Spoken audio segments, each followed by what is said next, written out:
सभी साथियों को जय गुरुदेव, धन गुरुदेव, जय भीम, जय भारत।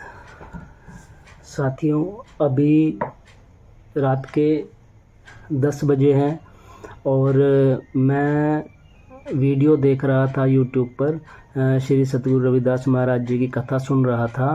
तो उसी दौरान मेरे सामने है एक बाबा, कोई संत रामपाल, जो उनकी वीडियो एक सामने आई।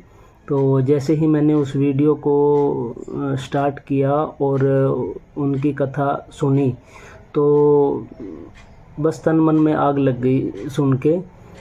मतलब मुझे तो समझ ही नहीं आता कि ये लोग आखिर चाहते क्या हैं।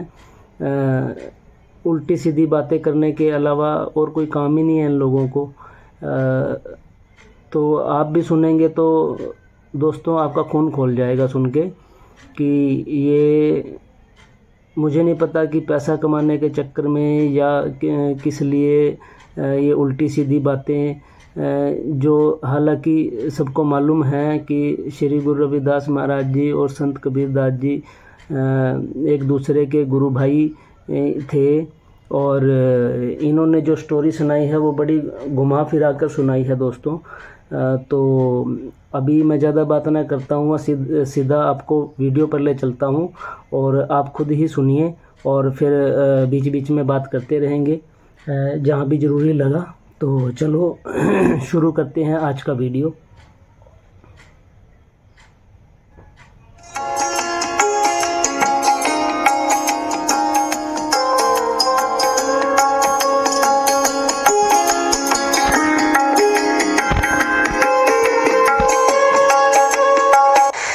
एक योगी यानी एक तत्वदर्शी भक्त संत, वो अगर आपके घर आवेगा तो कोई जकर चलाओगा भगवान की भक्ति का यथार्थ ज्ञान उस श्राद्ध करने वाले नहीं बताओगा। श्राद्ध का अर्थ होता है श्रद्धा से किया गया धार्मिक अनुष्ठान। तो ये कहाँ ले गए इसने, ये तो फिर पेट भरण पर आ खड़े करे इन्होंने। ये वो श्राद्ध वो उद्देश्य दूसरा बना दिया इन्होंने। तो संत पूर्ण संत होते हैं, वो ज्ञान देते हैं, अपनी मजदूरी करते हैं, पहले पूरा ज्ञान समझाते हैं वो क्या कहना चाहता है, भगवान कैसा है, कौन है, और फिर 2 रोटी खाएंगे कि तब बाद उन्होंने कहा, या अपनी आरती उर्ती करेंगे 100 प्रकार के अपने क्रियाक्रम करके जब कभी भोजन खाते हैं। तो वो हो सकता है उस प्यारी आत्मा का समझ में आ जा भाई भक्ति ये करनी चाहिए, ये श्राद्ध नहीं करने चाहिए इस तरह। तो कहते हैं हो सकता है उन ब्राह्मणों का भी कल्याण करवा दे। एक समय एक रानी थी, भक्त संत रविदास जी की शिष्या होगी वो। और जब तक वो संत रविदास जी कबीर परमात्मा के सर में नहीं आया था, यानी वो रहते थे साथ ही साथ वो, लेकिन परमात्मा ने भी उनको शरण में लिया नहीं था क्योंकि रामानंद जी से उनको दीक्षा दिलाई थी। एक ब्राह्मण था और वो रविदास जी के पास गया और कहने लगा, देखा दोस्तों, सुना आपने, श्री सतगुरु रविदास महाराज जी को कबीरदास जी की शरण में जाने की जरूरत पड़ी थी, ये कह रहे भाई साहब। और या तो उम्र के हिसाब से इसकी मति ढीली होगी, या इसको समझाओ भाई थोड़ा सा। इस बंदे के या तो दिमाग में टेंशन है, पहले जूते खा के जेल में पड़े रहे अंदर, और पिछले कर्मों की सज़ा तो अब लग भुगत रहा, और आगे की पता नहीं कहाँ भुगतेगा और जाके, और झूठ ऊट पटांग बोल बोल के हैं। सभी को पता है कि श्री सतगुरु रविदास महाराज जी और कबीरदास जी महाराज जी गुरु भाई थे, और कबीरदास जी महाराज जी को आत्मज्ञान श्री सतगुरु रविदास महाराज जी के भी बहुत टाइम के बाद प्राप्त हुआ, और दोनों ही श्री गुरु रामानंद जी के शिष्य थे। और इतनी, या तो इनको ये किताबों को ठीक से पढ़ नहीं पाते, जो भी हमारे ग्रंथ हैं या अपने ग्रंथ हैं इनके, उनको ठीक से पढ़ नहीं पाते, या तो इनकी बुद्धि कमज़ोर है और ऐसी बातें करके मतलब खून खोल जाता है। या तो उसको समझाओ, अकल उकल ठिकाने नहीं है इस बंदे की, और उल्टी सीधी बातें करके तो यही चीज़ मुझे सबसे बुरी लगी इस आदमी की, हैं कि ये श्री सतगुरु रविदास महाराज जी को कबीरदास जी महाराज जी का शिष्य ही बता रहे, बस यही है इसमें वीडियो में। और शिक्षा दिलाने की बात कर रहे कि संत कबीरदास जी ने भी शिक्षा नहीं दी थी, उनको भी शिक्षा श्री गुरु रामानंद जी से दिलवाई थी। यार इसको समझाओ यार, बंदा क्या है ये, इसकी तो समझ में नहीं आ रही हमारी बात, गले से ही नहीं उतर रही हमारे तो। जी तो कर रहा कमरे में बंद करके ना इस बंदे को ऐसा लठ फेरूं उसके ऊपर की याद रखे ये, बस कह भी क्या सकते हैं इनको, क्योंकि बेशर एक शर्म वाला आदमी हो तो समझा भी दे।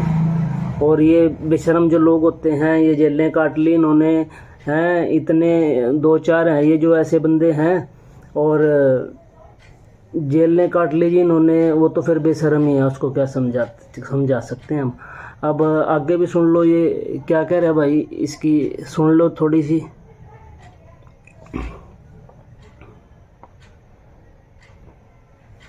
रविदास जी चल गंगा में नहा के आते हैं, तो रविदास जी कहने लगे भाई, क्योंकि रामानंद जी को परमात्मा कबीर जी ने ये ज्ञान दे दिया था, तो रामानंद जी ने रविदास जी को वो ज्ञान दचा रखा था।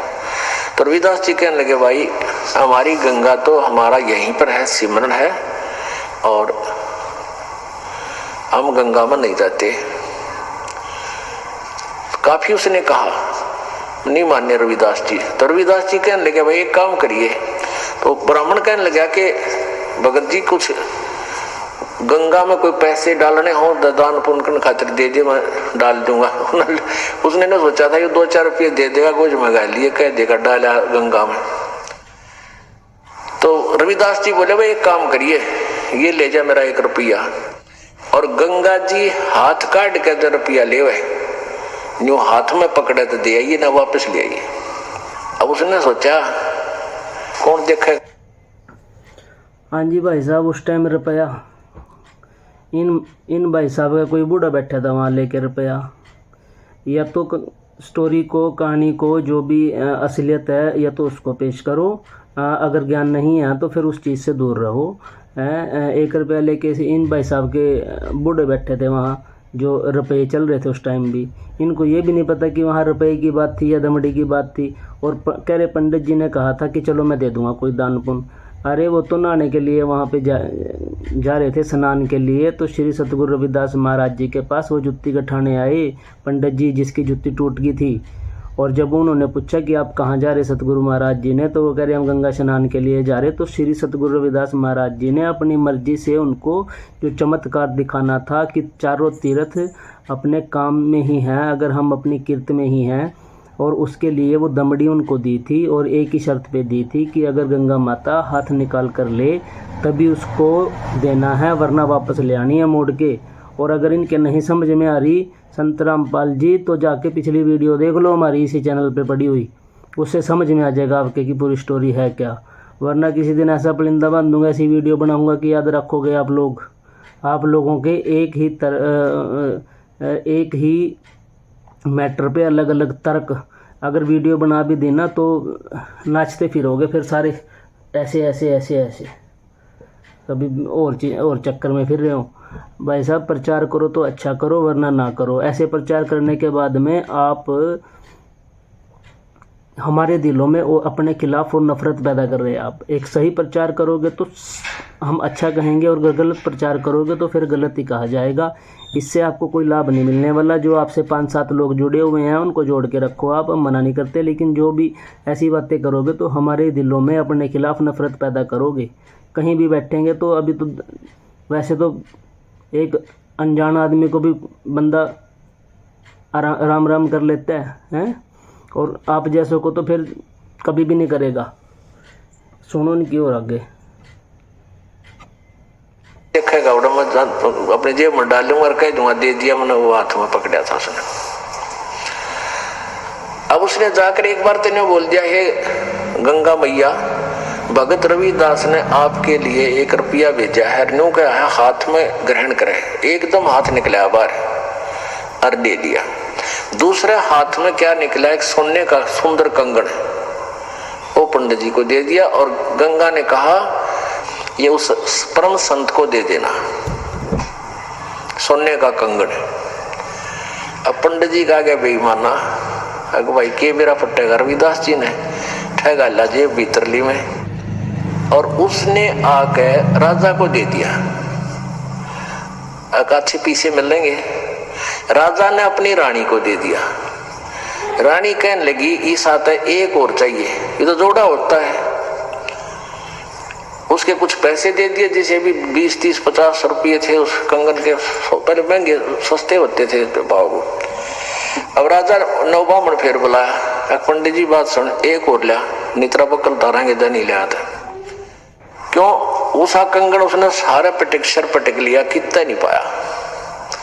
वो जब दुखी हो लिया, अकीब जान बच्चा नहीं, रविदास जी के पास चले, शायद वो फिर 1 रुपया दे दे, मैं गंगा में दे आऊं और फिर वहां से मिलेगा मुझे। तो फिर रविदास जी के पास गया पंडित जी, कहने लगे भगत जी आज तेरे हाथ में मेरे परिवार की जान है। राजा ने जब वो 1-2 बार नकारा कर दिया जी, और तो ना पाता, ने बोला रानी का आदेश है, या तो लिया नहीं तेरे पूरे परिवार ने कोल्लू में पीड़ाएंगे। पहले ऐसे जुबान पर कानून होता था राजाओं का। अब वो बड़ा डर गया। फिर आखिर में रविदास जी के चरणों में पड़ गया, रोए पड़ा। रविदास जी कहने लगे क्या हो गया, क्या हो गया ऋषि जी, क्या बात है, क्यों रो रहे हो? नो बोला जी जान बचा दो, आज आपके हाथ में मेरे परिवार का जीवन है। रविदास जी बोले वे कहानी बता क्या है? नो बोला जी आपने जो वो रुपया दिया था वो मेरी जान का झाड़ हो गया। रविदास जी बोले वे कारण बता। मेरा रुपये का कह रहा, पहले तू ये बता वो रुपया मैया ने लिया कि नहीं तेरी ने? नो बोला जी मैया ने लिया, एक हाथ से रुपया पकड़ लिया, दूसरे हाथ से कंगन दे दिया सोने का। मेरे को आ गया लालच, मैंने दे दिया राजा को, उसने मेरे 150 रुपये दे दिए उसके, यानी उसमें 100 रुपये तो आज का लाख रुपये के बराबर थे। अब उसने रानी को दे दिया, रानी ने जिद कर दी कि एक और चाहिए तो जोड़ा होया करे। अब वो दूसरा मैं सारा सर पटक लिया, मुझे मिल नहीं रहा, राजा का आदेश से जो दूसरा नहीं लेकर आता है मेरे पूरे परिवार को खत्म करेगा। नो बोला 1 रुपया और दे दे, मैं गंगा मैया ने देकर ले आऊंगा। नो बोला इससे वो जहाँ वो जूते बना रहा था ना रविदास जी, वहां एक कुंडा होता था पानी का, एक कुंडा सा पानी का होता था, जैसे डोंगा टाइप मिट्टी का जमीन में गाड़ दिया करते, उसमें से डोरी गिल्ली रखते थे वह, और जूते गांठ बनाते थे ना उसमें गिल्ली गोरी, और उसमें वो चाम भी भेग रखते थे, चमड़े को भिगो कर रखते थे। पहले जो ये चमार जो जूते बनाते थे, ये जीव हिंसा का किया हुआ चाम नहीं लेते थे।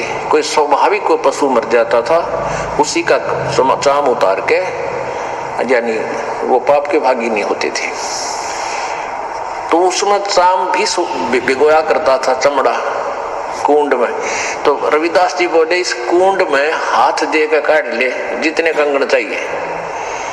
अब पंडित जी पहले तो दूर बैठा था, एक लत कपड़े से बोझ के, और मरता क्या नहीं करता, वो हाथ दे दिए उसमें, वो चाम के पानी में हाथ मारा तो उसके अंदर से 3-4 कंगन आए, एक जैसे, वो बिल्कुल डिटो कॉपी। अब रविदास जी बोला बाकी यहीं डाल दिया ना, और सम्मत आ जाएगी तेरी, एक ले जा अपना। अब उसने तो कलजा पाटन हो रहा था, वो तो लेकर चला गया।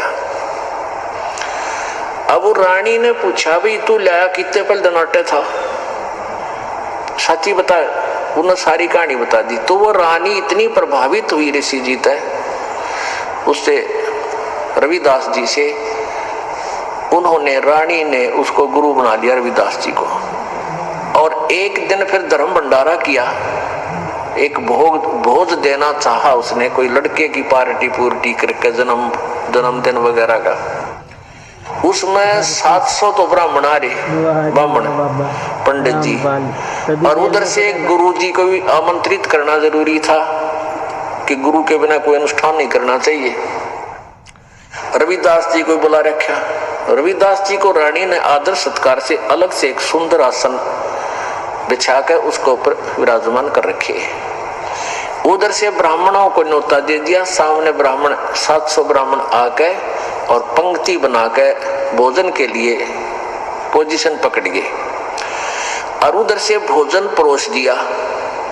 सामने भोजन परोस दिया। जब तक भोजन नहीं आता ना, इतना नीत रहा कर केला होंगे, जलेबी आओगी, लड्डू आओगी, वो ध्यान नहीं रहता कौन कित बैठा है। जब पूरी थाली भर ली, जब देखा उन्हें इधर उधर करके, उन्हें देखा रहा यू चमार बैठा है यहाँ पर।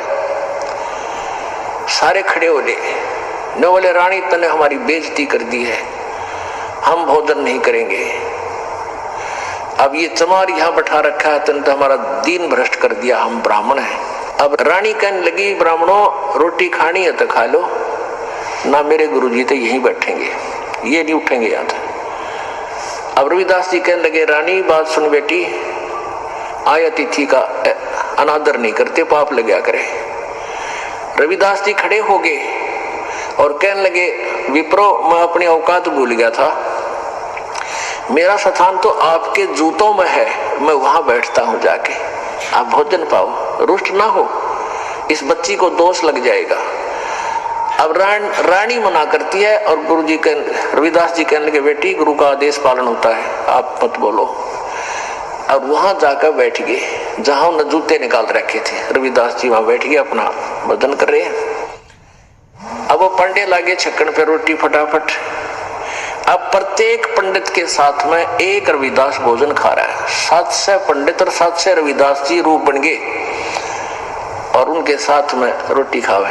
वो सामने वाला पंडित कहता है, अरे तेरे साथ ये चमार रोटी खा रहा है। रविदास कहता, तेरे साथ भी तो खा रहा है।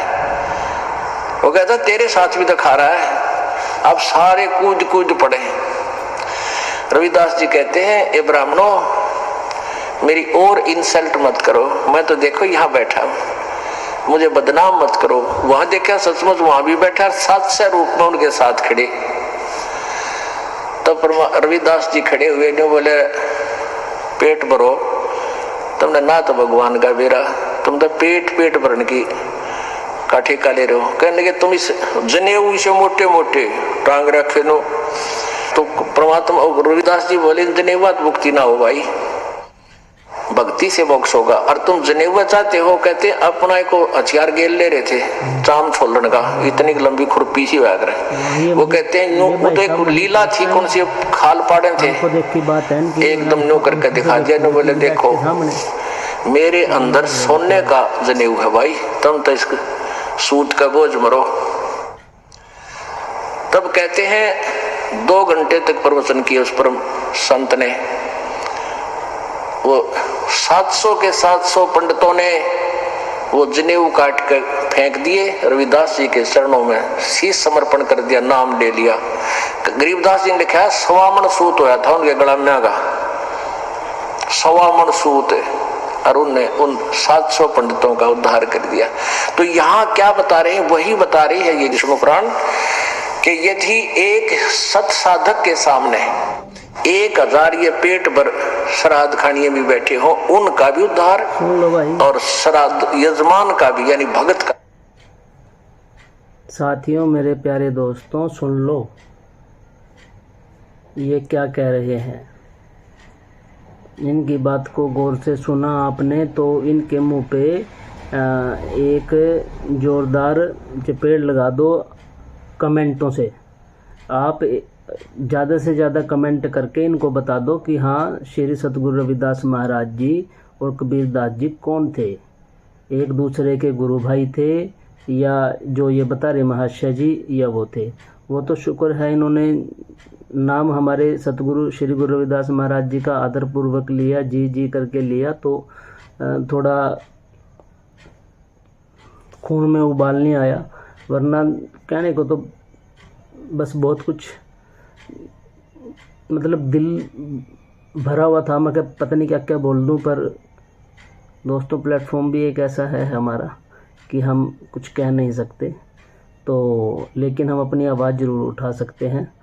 और साथियों, अगर आप लोगों को वीडियो अच्छी लगी, हमारा काम ही यही है कि जहाँ भी हमें कोई चीज़ गलत लगती है तो हम अपने समाज में जागरूकता के लिए उस पर वीडियो बना देते हैं।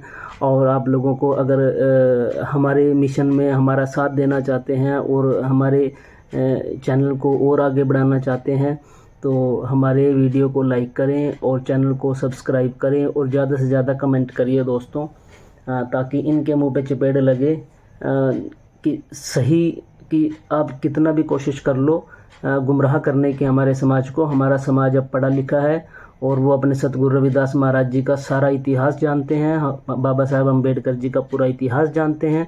आप कितना भी गुमराह करने की कोशिश करो लेकिन हमें नहीं कर पाओगे, क्योंकि जो चीज़ आप वर्षों से करते आ रहे हो वो अब नहीं चलेगी। हमारा समाज जाग चुका है, अपने सतगुरु जी की वाणी दिन रात जब भी टाइम लगे तो पढ़ रहे हैं और जागरूकता की ओर बढ़ रहा है। हमारा समाज बहुत तरक्की की ओर बढ़ चुका है हमारा समाज।